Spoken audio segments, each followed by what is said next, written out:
নতুন তৈরি করা পিচের রাস্তা বাচ্চারা হাত দিয়ে টেনে টেনে তুলে ফেলে দিচ্ছে। আর এই ঘটনায় বিক্ষোভ এলাকার মানুষের। তাতেই নতুন করে রাস্তা তৈরির দাবি।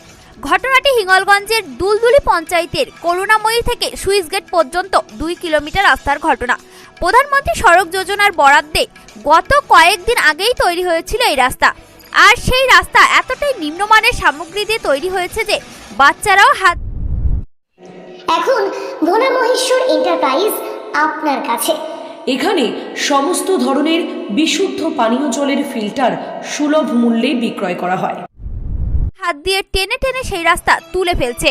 আর এই ঘটনায় এলাকায় মানুষরা সঠিকভাবে রাস্তা তৈরি করার দাবিতে বিক্ষোভ দেখায়। এ বিষয়ে হিঙ্গলগঞ্জের বিডিও দেবদাস গাঙ্গুলি বলেন, এ বিষয়ে তিনি কিছুই জানেন না। এ বিষয়ে বিজেপির যুব নেতা কৃষ্ণ সামন্ত বলেন, তৃণমূলের কাজ এটাই। সেটা আমরা দাবি রাখছি।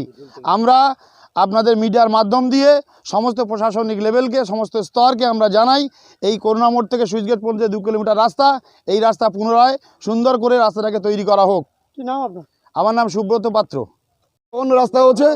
এখানে 2 কিলোমিটার রাস্তা হচ্ছে, করুণা মোড় থেকে সুইচ গেট পর্যন্ত রাস্তা হচ্ছে অতি খারাপ রাস্তা, হাত দিলে পিচ উড়ে যাচ্ছে।